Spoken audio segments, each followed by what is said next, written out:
Gunung Argopuro dikenal sebagai salah satu gunung terpanjang dan tersunyi di Pulau Jawa. Banyak pendaki datang dengan persiapan fisik, tapi sedikit yang siap menghadapi sunyinya. Yanto, 32 tahun, memimpin tim pendakian lewat jalur Baderan. Ia tidak memaksa langkah, menjaga ritme tetap stabil, dan memastikan semua tetap bersama. Di tengah hutan yang sunyi, Yanto mulai mendengar langkah kaki lain mengikuti dari belakang. Ritmenya sama persis dengan langkah timnya. Ia tidak mengatakan apapun. Ia memilih diam, membaca jalur, dan menenangkan tim dengan sikapnya. Argopuro bukan gunung yang bisa ditaklukkan dengan tenaga saja. Ia menguji niat, kesabaran, dan kepemimpinan. Apakah ketenangan Yanto cukup untuk membawa timnya melewati sunyi Argopuro dan keluar dengan selamat?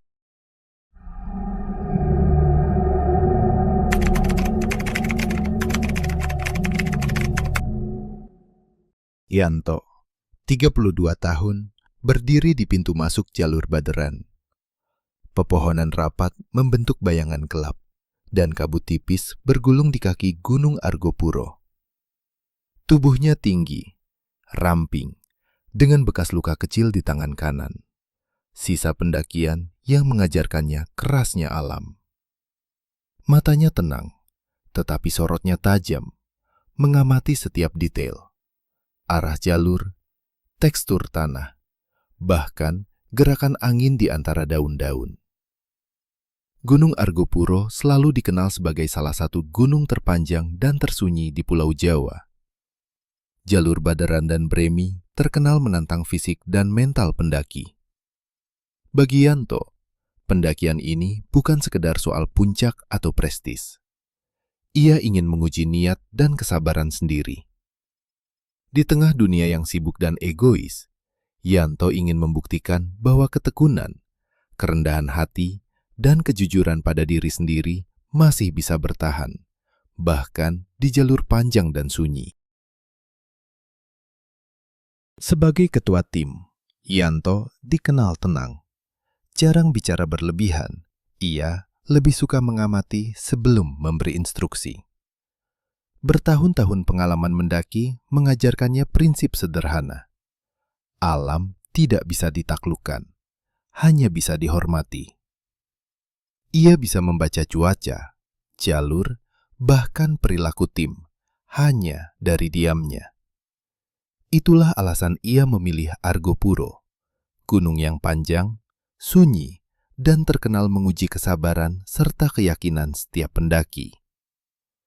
Dengan napas panjang, Yanto melangkah ke jalur Baderan, siap menghadapi sunyi yang menunggu dan misteri yang hanya bisa dirasakan, bukan dijelaskan. Hari pertama berjalan normal. Hutan menyambut mereka dengan udara segar, pepohonan rapat, dan sesekali kicauan burung. Namun, beberapa jam kemudian, kesunyian mulai terasa menekan. Dari sela kabut tipis, terdengar langkah kaki lain mengikuti mereka. Ritmenya mirip langkah mereka sendiri, namun tak ada sosok yang terlihat. Yanto menghentikan langkah, menoleh ke belakang. Tidak ada siapapun. Ia menahan kegelisahan agar tidak menular ke tim. Malam pertama tiba dengan kesunyian yang menekan. Mereka berkemah di tanah lapang kecil, dikelilingi pepohonan tua, tinggi, dan berlumut.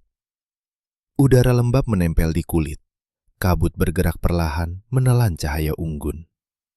Hening yang menutupi hutan terasa lebih berat dari malam biasa. Setiap desah angin terdengar seperti bisikan dari kegelapan. Yanto memastikan tenda-tenda terpasang rapi, kompas dan peta disimpan aman. Ia menatap setiap sudut hutan dengan waspada. Meski tubuh letih, pikirannya tetap terjaga. Ada sesuatu yang berbeda malam itu. Sesuatu yang tak bisa dijelaskan logika. Di sela gelap malam, terdengar suara samar. Bisikan halus, kata-kata terputus, datang dari arah hutan.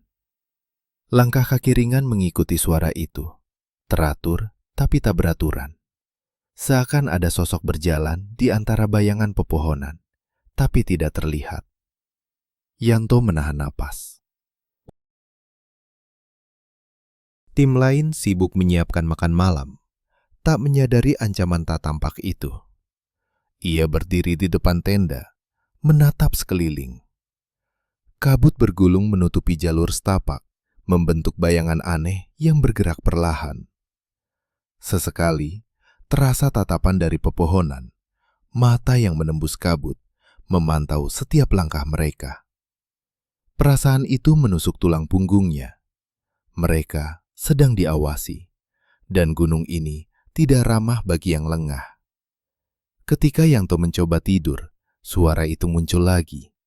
Lebih jelas, seperti bisikan mendekat ke arah tenda. Sesekali, ia merasa ada sosok berdiri di tepi cahaya unggun, lalu menghilang saat ia mengalihkan pandangan. Pagi berikutnya, keganjilan semakin nyata. Salah satu tenda bergeser beberapa meter dari posisi semula, padahal tanah di sekitarnya tak menunjukkan bekas diseret. Kompas Yanto juga berputar tidak wajar. Jarum menari-nari seakan menolak arahnya. Ia menatap lama, menelan rasa panik. Argopuro sedang menajarinya sesuatu, bukan tentang puncak, tetapi tentang kesabaran, niat, dan penghormatan. Yanto memutuskan melanjutkan pendakian ke jalur Bremi, meski hati tetap waspada. Kabut semakin tebal, menutupi segala yang biasa ia kenal. Udara berat dan dingin menembus tulang, napas tim cepat meski langkah pelan. Vegetasi berubah, pepohonan rapat, akar menjuntai seperti tangan siap menahan mereka. Daun basah dan licin memantulkan cahaya pucat kabut. Jalur yang seharusnya familiar kini hilang. Di tengah perjalanan, Yanto menangkap gerakan samar di antara pepohonan. Sosok perempuan berpakaian putih berdiri, tubuhnya transparan di balik kabut. Ia tidak menatap mereka, hanya bergerak perlahan, seakan menunjuk jalur tertentu. Naluri Yanto berteriak untuk berhenti, namun hatinya sadar.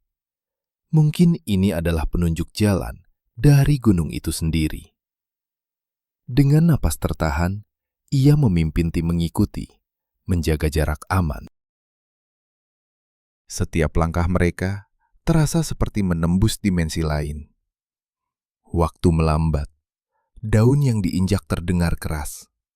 Langkah kaki mereka bergema di seluruh hutan seperti gema yang menolak berhenti. Udara semakin pekat, lembabnya menempel di kulit, napas sesak meski mereka berjalan pelan. Setiap batang pohon tampak menutup pandangan, membentuk bayangan raksasa yang bergerak perlahan mengikuti ritme mereka, seolah hutan hidup dan mengawasi setiap gerakan. Saya rasa kita tidak lagi di jalur yang benar. Suara Bima terdengar gemetar, nyaris tak terdengar di antara deru angin dan desah pepohonan. Yanto menoleh, menatap mata Bima yang kini penuh ketakutan. Sorotnya kehilangan fokus sejenak. Dengan nada rendah dan tenang, ia berkata, "Kita tetap bersama. Ikuti langkahku. Jangan lihat ke belakang." Beberapa detik kemudian, tubuh Bima berhenti tiba-tiba. Ia menegang, kaku, matanya terbuka lebar, menatap kosong ke arah pepohonan di sekitarnya. Napasnya tercekat, dada naik turun tak beraturan. Suaranya berubah menjadi jeritan serak yang tidak dimengerti, seperti bisikan dari dunia lain yang hanya bisa didengar oleh hutan. Tangan Bima menangkis sesuatu yang tak terlihat, bergerak liar ke udara, sementara rambutnya berkibar tanpa angin, menutupi wajahnya yang kini tampak pucat dan berubah. Tim lain mundur beberapa langkah, ketakutan. Beberapa menutupi mulut, menahan nafas, sementara yang lain hanya terpaku, takut bergerak. Udara di sekitar mereka terasa berat, kabut menebal, dan seolah menekan dada mereka. Suara jeritan Bima memecah hening hutan, bergema di antara pepohonan, menembus kesunyian yang biasanya menenangkan. Dari tepi kabut, sosok perempuan putih itu muncul lagi. Kali ini lebih dekat, berdiri diam, tubuhnya samar, tapi tajam menatap Bima. Mata sosok itu dingin, tidak berkedip, dan seakan memancarkan energi yang merasuki tubuh Bima, membuatnya semakin kerasukan. Bima menjerit lebih keras, menendang udara, tubuhnya berputar-putar seperti digerakkan oleh kekuatan tak terlihat. Yanto menelan panik, menahan diri agar ketakutan tim tidak menular. Ia berlari mendekat, menunduk dan menggenggam tangan Bima dengan kuat, menatap matanya. Suara Yanto rendah tapi tegas, mencoba menembus kesadaran Bima yang tersesat. Bima, dengarkan aku. Kau bersama kita. Ini Argopuro, tapi kau aman. Kembalikan dirimu. Jangan ikut yang lain. Jeritan Bima memuncak. Tubuhnya terhuyung ke depan. Lututnya hampir menyentuh tanah. Beberapa kali ia jatuh tersungkur. Namun Yanto tetap memegangnya, menepuk bahu dan punggungnya, menenangkan dengan kata-kata yang mantap dan penuh keyakinan. Perlahan, napas Bima mulai stabil. Matanya kembali fokus, ceritanya berhenti, dan tubuhnya melemas di tangan Yanto. Tim menatap satu sama lain, diam, memahami satu hal yang menakutkan sekaligus menakjubkan. Argopuro bukan hanya menguji fisik dan mental mereka, tetapi juga jiwa, kesadaran, dan ketahanan terhadap yang tak kasat mata. Kabut perlahan menipis, dan hutan kembali sunyi. Tapi perasaan berat masih menempel di udara. Sosok perempuan putih itu menghilang, meninggalkan bekas aura dingin dan pesan tersirat. Mereka harus tetap rendah hati, waspada, dan menghormati gunung. Yanto menarik napas panjang, menenangkan tim, memastikan Bima duduk di tengah lingkaran unggun, selimut menutupi tubuhnya. Mata mereka menatap ke sekeliling, sadar bahwa malam pertama ini bukan sekedar cobaan fisik, melainkan ujian mistis yang menembus batas kesadaran. Kabut menipis, jalur tampak samar tapi benar. Sosok putih menghilang, meninggalkan pelajaran yang hanya bisa dirasakan. Yanto menatap sekeliling, menyadari Argopuro adalah guru yang menuntut kerendahan hati, keberanian, dan kewaspadaan pada yang tak kasat mata. Pendakian dilanjutkan, ritme lebih pelan. Hutan tetap sunyi, hanya napas dan langkah terdengar. Sesekali menoleh ke belakang, setengah berharap melihat sosok putih itu lagi. Tapi yang muncul hanyalah kabut tipis, ranting bergemerisik, dan aroma tanah basah bercampur pahit. Saat mencapai kaki gunung, Yanto menoleh sekali lagi ke arah Argopuro. Gunung itu tenang, damai, namun seolah menatap mereka, menunggu pendaki berikutnya yang cukup berani atau cukup sombong untuk menantang sunyinya. Ia menarik napas panjang. Kita selamat, gumamnya pelan, bukan untuk tim, tapi untuk dirinya sendiri. Dan aku belajar sesuatu yang tidak bisa diajarkan di gunung lain. Malam itu, di bawah langit yang mulai cerah, Yanto menuliskan catatan terakhir di jurnalnya.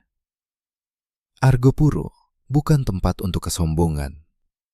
Ia menguji kesabaran, menghormati niat, dan menuntut rendah hati. Setiap pendaki harus siap menghadapi dirinya sendiri sebelum menghadapi gunung ini. Yanto pulang dengan langkah pelan, membawa pengalaman yang membekas, bukan hanya di tubuh, tetapi di pikiran dan jiwa. Kabut, sosok misterius, dan sunyi Argopuro akan selalu menunggu, menjadi legenda hidup bagi pendaki lain, mengingatkan bahwa gunung, sesunyi atau setinggi apapun, selalu lebih besar dari manusia yang menapakinya.